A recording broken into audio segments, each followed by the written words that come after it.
Yes sir. Sir, ఈ మధ్యకాలంలో ఏపీలో మనం గమనిస్తే ఏపీ సీఎం చంద్రబాబు నాయుడు కానివ్వండి, లోకేష్ కానివ్వండి, సభల్లో జగన్ రాడు, మళ్ళీ రాడు అంటూ పదే పదే వ్యాఖ్యలు చేస్తున్నారు.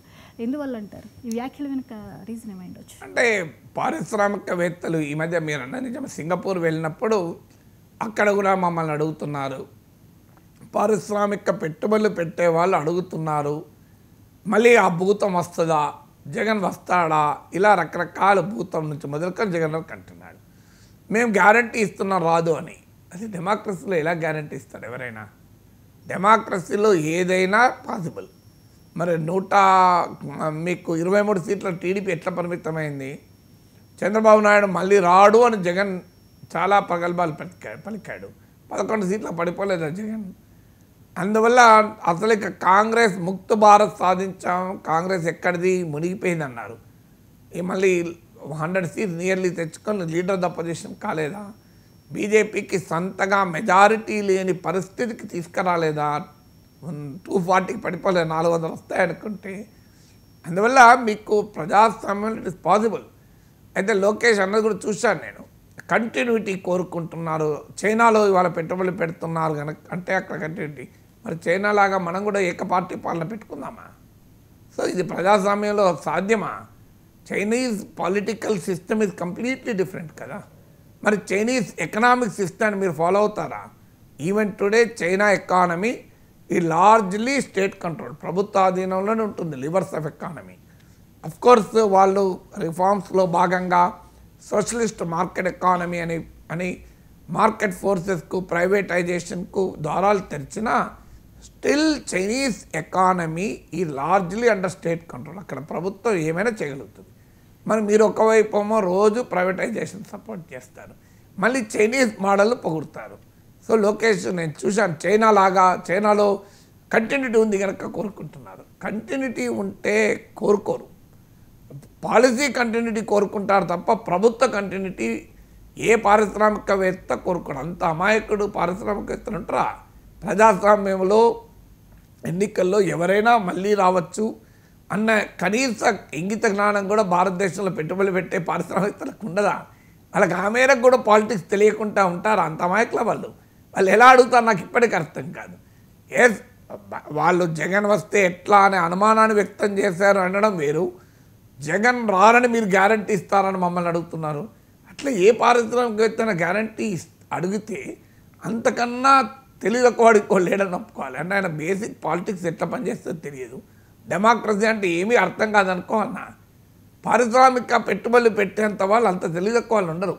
ఏదో వాళ్ళు అడగచ్చు, మళ్ళీ జగన్ వస్తే ఎట్లా, మాకు అనుమానం ఉంది, మాకు భయం ఉంది అని మీరు లీగల్గా మాకేమైనా పాలసీ కంటిన్యూటీ ఇస్తారా అని అడిగారంటే నేను అంగీకరిస్తాను, అడిగితే అడగచ్చు. కానీ ప్రభుత్వ కంటిన్యూటీ అడుగుతున్నారు అంటే మీ ప్రభుత్వమే ఉండాలి, జగన్ మళ్ళీ రావడం మాకు గ్యారంటీ ఇవ్వాలంటే మేము గ్యారంటీ ఇస్తున్నాం అంటున్నారు. వాళ్ళు ఎట్లా అడుగుతారు, వీళ్ళు ఎట్లా ఇస్తున్నారు నాకు అర్థం కాని విషయం. అది డెమోక్రసీలో సాధ్యమా? తర్వాత మీకు డెవలప్మెంట్ అనేది డిక్టేటర్షిప్ ఉంటేనే అవుతుంది అనుకునే ధోరణి కూడా కరెక్ట్ కాదు. అది మీకు ఫ్రీడమ్ అండ్ డెవలప్మెంట్ అని అమర్త్య సేన్ పుస్తకం ఉంది, చదవాలి అది. అందులో ఆయన ఎంపరికల్ ఎవిడెన్స్తో ప్రూవ్ చేశాడు. డెవలప్మెంట్ అనేది డిక్టేటర్ ఏకపార్టీ పాలన ఉంటే, టోటలిటేరియన్ గవర్నమెంట్ ఉంటేనే అవుతుంది అనుకోవడం చాలా పొరపాటు. ఇలా సౌత్ కొరియా డెవలప్ కాలేదా? మరి సౌత్ కొరియాలో చైనా లాంటి సిస్టమే ఉందా?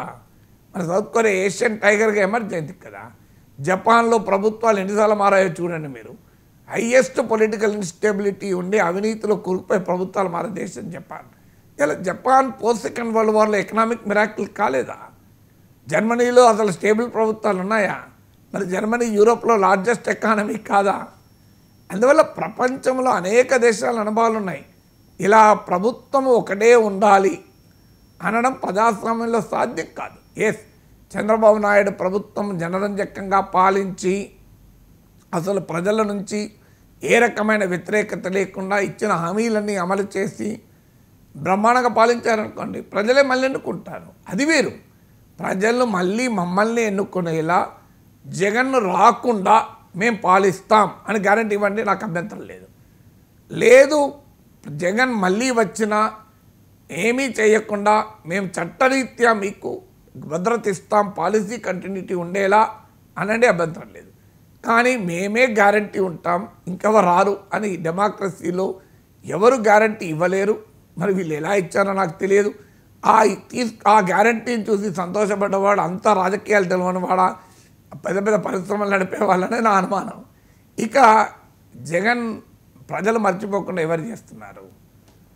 పొరపాటున జగన్ ఎక్కడ మర్చిపోతారో అని ప్రతిరోజు జగన్ను తిడుతూ వాళ్ళ అనుకూల పత్రికల్లో, టీవీ ఛానల్లో జగన్ మీరు ఏదైనా ఆ 2 ఛానళ్ళు చూడండి, కావాలంటే డిబేట్లు చూడండి. ఎవ్రీ డే మీరు ఇరాన్ పైన అమెరికా దాడి చేసినా ఆ టాపిక్ చర్చకు ఉండదు. ట్రంప్ టారిఫ్లతో బీభత్సం చేసినా అది పెద్దగా చర్చ ఉండదు. ఏదైనా ఒకసారి పెడితే పెట్టచ్చు. ప్రతిరోజు చర్చ ఎవరి మీద జరుగుతుంది చూడండి. మీరు ఒక 1 వీక్ తీయండి, 1 వీక్ డిబేట్లు ఏవో చూడండి. 1 వీక్ చంద్రబాబు నాయుడు పాలన గొప్పతనం గురించి కూడా కాదు, జగన్ తిట్టే డిబేట్లు ఉంటాయి, ఇంకా వేరే ఉండవు. సహజంగానే సాక్షిలో చంద్రబాబుని తిట్టే డిబేట్లు ఉంటాయి. మీరు ఆ 2 పత్రికలు చూడండి, పేజ్ 1లో ఏ వార్తలు ఉంటాయో తీసి చూడండి. ప్రతిరోజు జగన్ను తిట్టే వార్త. జగన్ ఎక్కడ ప్రజలు మర్చిపోనిస్తాను? మీరు ఎప్పుడన్నా జగన్ను ఎక్కడ ప్రజలు మర్చిపోతారేమోనని ఎవ్రీడే గుర్తు చేస్తున్నారు కదా, ఏదో ఒకటి పెట్టి. సో ఆ గుర్తు చేయడం వల్ల లా ఆఫ్ డిమినిషింగ్ రిటర్న్స్ అంటారు. మొదట్లో ఉన్నంత ఎఫెక్ట్ ఉండదు, కొన్ని రోజుకు పట్టించుకోరు జనం. రోజు మీరంటే ఎట్లా పట్టించుకుంటారు? కెరియర్ కదా. సో అందువల్ల మీరే జగన్ను మర్చిపోకుండా చేస్తూ మళ్ళీ జగన్ లేకుండా మేము గ్యారంటీ ఇస్తున్నామంటే ఎట్లా? మీరు జగన్ ప్రభుత్వంతో పోలిస్తే ఆంధ్రప్రదేశ్లో గొప్ప సంపద సృష్టించి, గొప్ప అభివృద్ధిని చూపి, గొప్ప సంక్షేమాన్ని ఇచ్చారనుకోండి, ప్రజలు ఎందుకు జగన్ కోటేస్తారు? ప్రజలే చూసుకుంటారు జగన్ రాకుండా. మీ పాలన మీపైన ఆధారపడింది, జగన్ పైన ఆధారపడలేదు. డెమోక్రసీలో ఒక గీతను మనము రబ్ చేయలేము, బలపలేము. అంతకన్నా పెద్ద గీత గీయాలి. జగన్ అనే గీతను డెమోక్రసీలో లేకుండా ఎట్లా చేయగలుగుతావు? ఇప్పుడు ఎన్డీఏ ప్రభుత్వం ఉంది, మోడీ ప్రభుత్వం ఉంది. వైసీపీని రద్దు చేయండి, జగన్ను పోటీ నుంచి అనర్హులు చేయండి. మరి పాకిస్తాన్లో ఇమ్రాన్ ఖాన్ చేసినట్లు అలా చేయగలుగుతారా మీరు? ఇప్పుడు చంద్రబాబు నాయుడుకు కేంద్రంలో అధికారం ఉంది, రాష్ట్రంలో అధికారం ఉంది కదా, అలా చేసి పడితే పని అయిపోతుంది కదా. మీరు అన్నట్టుగా భూతం కోట్ మళ్ళీ రాదు కదా. మరి చేయండి, చేయగలరా? సో అందువల్ల ప్రాక్టికల్గా ఫోకస్ ఎవరిపైన ఉండాలి? జగన్ పైన కాదు. జగన్ మళ్ళీ రాడు, జగన్ వచ్చే ప్రసక్తి లేదు, జగన్ వస్తాడేమో అని పారిశ్రామికవేత్తలు మనల్ని ఎప్పటికీ అడుగుతున్నారు. అంటే ఈ ప్రపంచంలో ఉన్న పారిశ్రామికవేత్తలకు అనుమానం ఉంది జగన్ ఎక్కడ వస్తాడో అని. టీడీపీ వాళ్ళకి లేదు కానీ వాళ్ళకు ఉన్నది. ఇది జగన్కు పాజిటివ్ చెప్పడమే అవుతుంది కదా. ప్రపంచంలో జగన్ రాడని ఎవరు నమ్ముతలేరు, మళ్ళీ వస్తాడేమో అని అడుగుతున్నారు. అంటే మరి ఇది ఎవరు? జగన్ స్టిల్ ప్రపంచంలో ఉన్న పారిశ్రామికవేత్తలు, దేశంలో ఉన్న పారిశ్రామికవేత్తలకు జగన్ రావచ్చు అన్న అభిప్రాయం కూడా ఉంది కదా. అది ఎవరు? లోకేష్ చెప్తున్నాడు, చంద్రబాబు నాయుడు చెప్తున్నాడు. విచిత్రం ఏంటంటే, సో అందువల్ల వీళ్ళ ఫోకస్ అనేది జగన్ ఫోకస్ నుంచి చంద్రబాబు ఫోకస్ ఉంటే కూటమి లాభపడుతుంది. నిరంతరం జగన్ ఫోకస్లో పాలన చేస్తే, రాజకీయాలు చేస్తే ఎట్లా?